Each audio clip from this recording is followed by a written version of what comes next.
Hello my dear friend, welcome to my YouTube channel Bareilly maths point में आपका स्वागत है। तो जैसा कि हमारा सेट चल रहा है, सेट नंबर 4, इसका क्वेश्चन नंबर अब कराएंगे हम। क्वेश्चन नंबर इसका कराएंगे 4 और क्वेश्चन नंबर 3 तक सभी खंड उसके मैंने पिछली वीडियो में करा दिए हैं, जिसका लिंक आपको डिस्क्रिप्शन में मिल जाएगा। तो बढ़ते हैं क्वेश्चन नंबर 4 की तरफ। उससे पहले मेरे चैनल पर जो भी कोई नया हो, चैनल को सब्सक्राइब जरूर करें, बेल आइकन दबाना ना भूले और मेरी वीडियो को लाइक करें, शेयर करें, कमेंट करें। तो बढ़ते हैं क्वेश्चन नंबर 4 की तरफ। इसमें कहा कि आपसे सभी खंड कीजिए। तो क्वेश्चन नंबर 4 है, आपसे कहा गया है कि बिंदुओं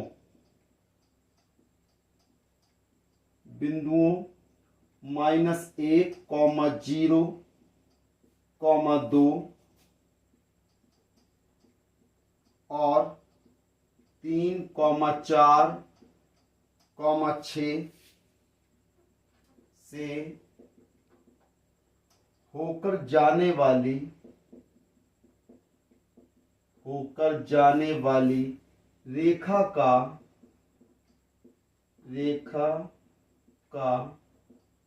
सदिश समीकरण ज्ञात कीजिए। सदिश समीकरण ज्ञात कीजिए।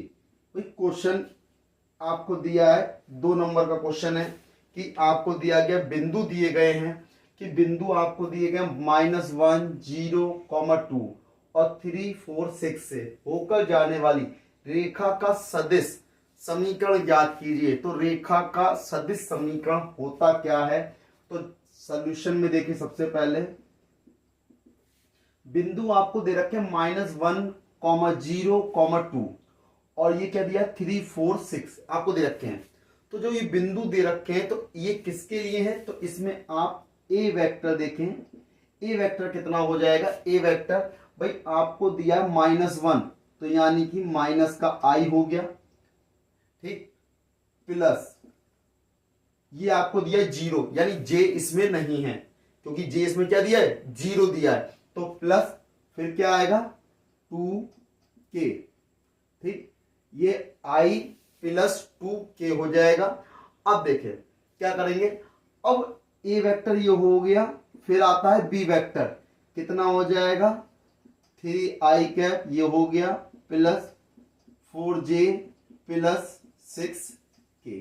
तो ये ए वेक्टर की वैल्यू हो गई, ये बी वेक्टर की वैल्यू हो गई, यानी ठीक है। तो ए वेक्टर और बी वेक्टर मिल गया। अब रेखा का सदिश समीकरण क्या होता है? तो लिखेंगे रेखा का अभीष्ट सदिश समीकरण। तो क्या होगा? तो समीकरण का फॉर्मूला होता है r vector is equal to A vector plus lambda B vector minus A vector. ये होता है इसका सदिश समीकरण। अब इसमें क्या करेंगे, ए वेक्टर और बी वेक्टर की वैल्यू पुट कर देंगे। तो आर वेक्टर, ए वेक्टर की वैल्यू क्या रही, माइनस का I plus 2k plus lambda, B vector आपका ये रहा 3i plus 4j plus 6k और माइनस करना है ए वेक्टर को, माइनस आई प्लस 2k। तो अब इसको हम सॉल्व कर लेंगे।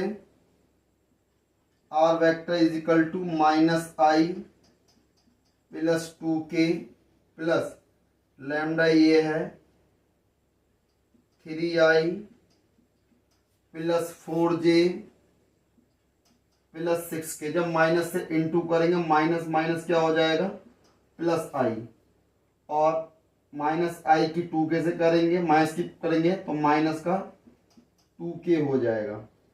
तो अब देखें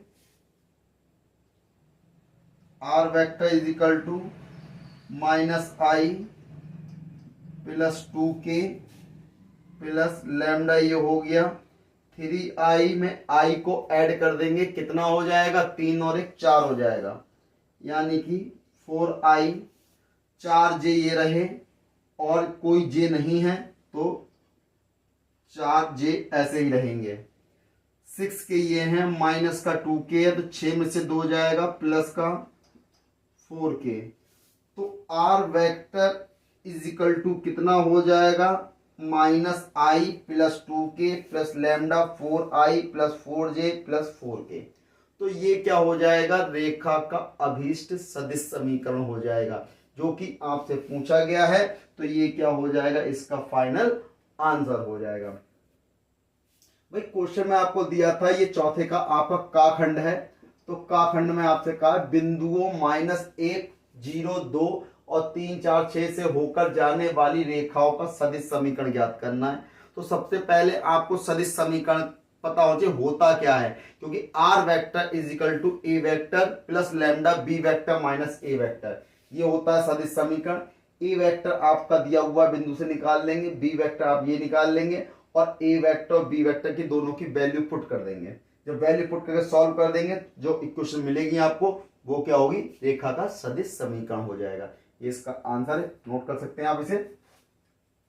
अब बढ़ते हैं इसके अगले खंड की तरफ।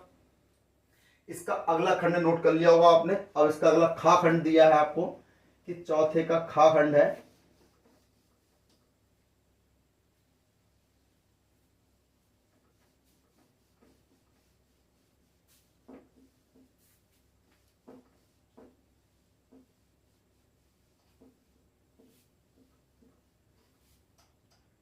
देखें, चौथे का खा खंड प्रोबेबिलिटी का क्वेश्चन है। चौथे प्रश्न का खा खंड आपको दिया है, यदि probability A is equal to 6/11, probability B is equal to 5/11 और probability A union B is equal to आपको दिया 7/11, तो प्रोबेबिलिटी ए अपॉन बी ज्ञात करो। ज्ञात करो, ये क्वेश्चन दिया गया है आपसे। तो देखें कि यदि प्रोबेबिलिटी ए की वैल्यू दे रखी है, प्रोबेबिलिटी बी की वैल्यू दे रखी है, प्रोबेबिलिटी ए यूनियन बी दिया हुआ है, तो आपसे कहा गया प्रोबेबिलिटी ए अपॉन बी का मान ज्ञात करो। प्रोबेबिलिटी ए अपॉन बी के लिए फॉर्मूला क्या होता है, probability A intersection B upon probability B. तो उसके लिए सबसे पहले हमें क्या करना होगा, इंटरसेक्शन फाइंड करना होगा। तो इंटरसेक्शन फाइंड करने के तो सबसे पहले क्या लिखेंगे, सॉल्यूशन में भाई प्रोबेबिलिटी ए का मान लिखो, कितना दिया है 6/11। प्रोबेबिलिटी बी का मान लिखो, कितना दिया है 5/11। फिर आपको प्रोबेबिलिटी ए यूनियन बी का मान लिखो, कितना दिया है 7/11।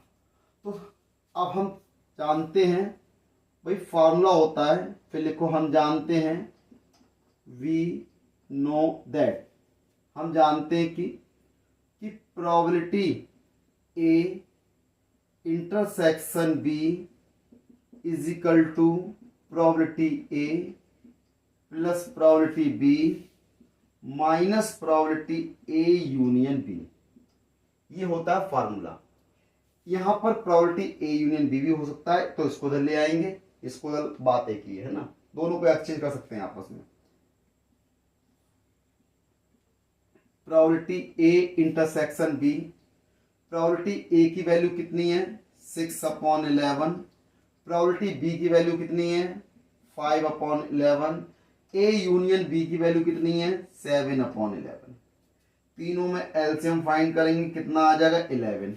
जब नीचे के हर एक समान होते हैं तो ऊपर के अंश ऐसे ही नोट कर लेते हैं, यानी 6 + 5 माइनस का 7, 6 और 5 कितने हो गए 11, माइनस के 7/11, यानी 11 में से 7 जाएंगे 4/11। तो ये किसका मान हो गया हमारा, प्रोबेबिलिटी ए इंटरसेक्शन बी का मान हो गया। प्रोबेबिलिटी ए इंटरसेक्शन बी का मान हो गया। अब हमें चाहिए प्रोबेबिलिटी ए अपॉन बी का मान। तो फॉर्मूला होता है probability A intersection B upon probability B. तो प्रोबेबिलिटी ए इंटरसेक्शन बी का मान आपने निकाला 4/11, ये लिख दिया। प्रोबेबिलिटी बी का मान कितना है 5/11, रख दिया। 11 से 11 कैंसिल हो गया, 4/5। तो ये किसका मान है, प्रोबेबिलिटी ए अपॉन बी का। और ये क्या हो जाएगा, इसका आंसर हो जाएगा। बहुत ही आसान क्वेश्चन है 2 नंबर में कि आपको यदि प्रोबेबिलिटी ए का मान दिया है, प्रोबेबिलिटी बी का मान दिया है और यूनियन दिया है आपको, तो ए अपॉन बी फाइंड करना है आपसे। कैसे, कितना आएगा। अगर यहाँ पे इंटरसेक्शन दिया होता तो कोई जरूरत नहीं होती, लेकिन यहाँ पे यूनियन दिया है तो आपको पहले इंटरसेक्शन फाइंड करना है, उसके बाद में इसकी वैल्यू फाइंड करनी है। तो कैसे करेंगे, probability A is equal to 6/11, probability B is equal to 5/11। तो probability A union B is equal to आपको दिया हुआ, तो हम जानते हैं कि probability A intersection B is equal to probability A plus probability B minus probability A union B. Probability A की वैल्यू लगा दी, प्रोबेबिलिटी बी की वैल्यू लगा दी, प्रोबेबिलिटी ए यूनियन बी की वैल्यू लगा दी। तो अब तीनों में एलसीएम फाइंड करेंगे, 11 आ जाएगा, 6 + 5 - 7 हो जाएगा। अब देखें 6 और 5 कितने हो गए, 11 हो गए, -7 ये है, 11 में से 7 जाएंगे, 4 बचेंगे, बटे में 11 हो गया। ये किसकी वैल्यू है, इंटरसेक्शन की। तो probability A upon B is equal to क्या होता है, probability A intersection B upon probability B.